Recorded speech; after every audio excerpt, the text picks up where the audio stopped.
o reino de Deus? Primeiramente, nós já falamos que a igreja não é o reino. O reino, a igreja está dentro do reino. Quando você pega a palavra igreja, vamos fazer essa distinção.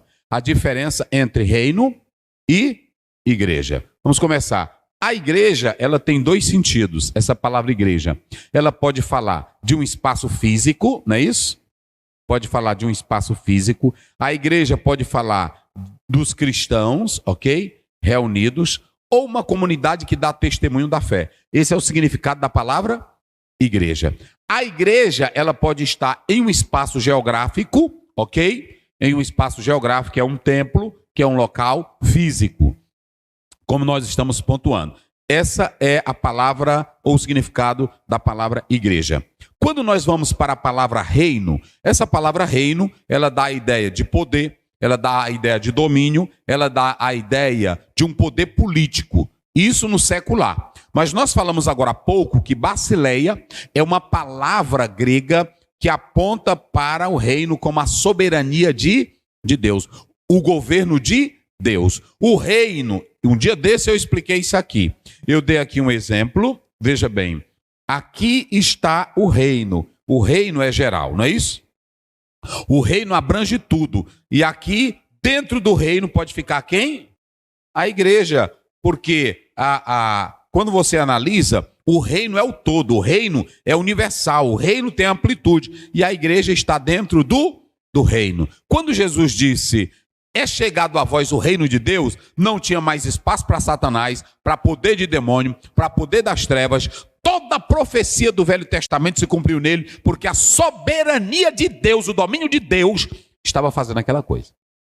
Deu para entender agora? Então, essa é a diferença entre a igreja e quem mais? E o reino. Então, eu preciso compreender essa particularidade, para que eu não venha confundir, certo? Agora nós temos como é a palavra reino no grego. Essa palavra aqui, ó, basileia, que nós já explicamos, ok? Reino de Deus no contexto escatológico.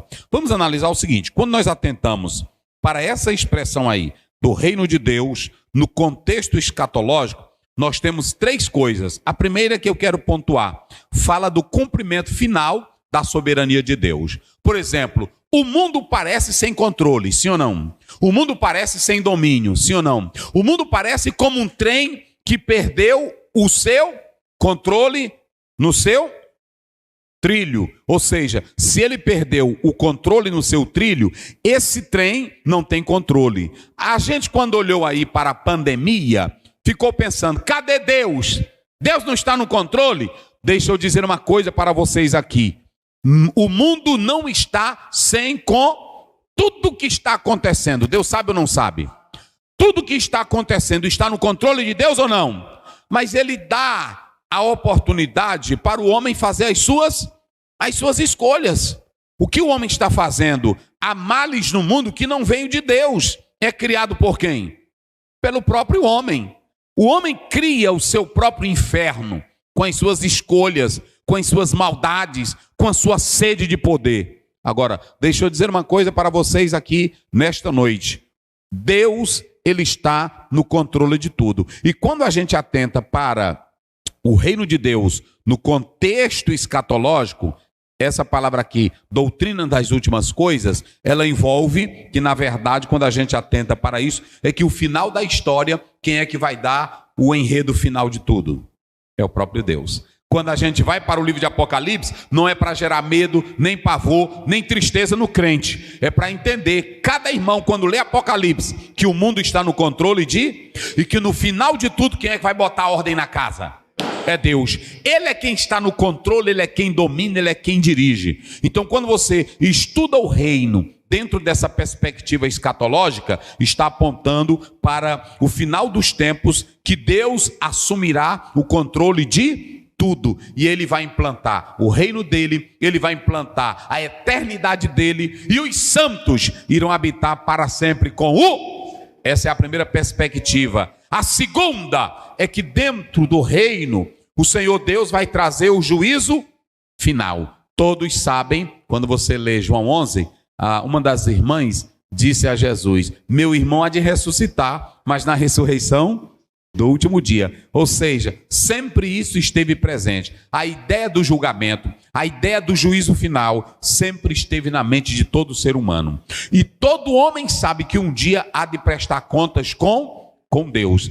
Ou seja, o reino de Deus no contexto escatológico está mostrando que no final o Senhor Deus há de punir os pecadores, o Senhor Deus há de trazer juízo contra tudo. Bota para cá, Caio. Todos que praticam mal, todos que matam, roubam, todos que vivem no adultério, na prostituição, na mentira, no engano, no engodo, na falsidade, todos os ímpios, todos os homens cruéis, se não se arrependerem, um dia irão bater de frente com um grande juiz, e ele vai condenar. É por isso que Daniel diz, vamos lá, Daniel 12, verso 3, lê do 2 em diante, vai lá. Daniel 12, verso 2 em diante, rápido.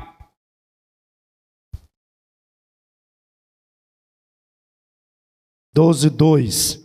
E muitos do que dormem do pó da terra ressuscitarão. Isso. Uns para a vida eterna e outros para a vergonha e desprezo eterno. Ou seja, alguns vão ressuscitar no dia, porque nós temos duas ressurreições, só duas. Nós temos a ressurreição dos santos do Velho Testamento, nós temos a ressurreição dos crentes que vão subir no arrebatamento, está lá em 1 Tessalonicenses 4, 16, 17, e nós temos a ressurreição daqueles que vão ressurgir durante o período da grande, mas tudo isso é a primeira ressurreição, e nós temos a ressurreição dos ímpios, que vai acontecer depois do milênio. Aí essa ressurreição é para nojo e vergonha eterna. De todos que viveram na prática do pecado, que não se arrependeram, que desafiaram a Deus, que zombaram de Deus, todo o sistema diabólico, naquele dia hão de ressuscitar. O ímpio vai ressuscitar, mas não é para felicidade eterna, é para nojo e vergonha eterna.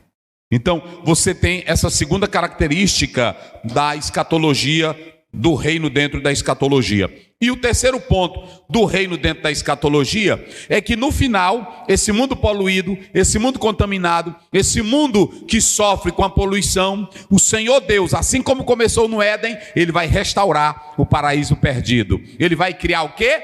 Novos céus. Eita, glória a Deus. Quando nós lemos Romanos 8, a Bíblia diz que a terra geme, não é assim? A terra está gemendo, mas quando você vai para o Apocalipse 21, 22, ele diz: eis que eu faço nova todas as... Ou seja, haverá uma restauração. O que é isso, pastor Aziel? Por que é importante eu estudar esses assuntos? Porque está mostrando na Bíblia que o mundo não está sem controle, que Deus está vendo tudo, e que um dia Ele vai trazer a paz, a restauração, o julgamento.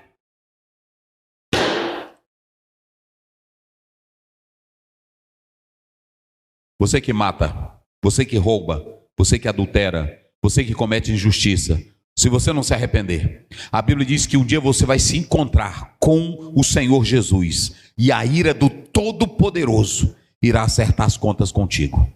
Mas eu quero dizer aqui hoje, nesta noite, que o crente pode glorificar a Deus com o ensino do futuro, que Deus está no controle de tudo.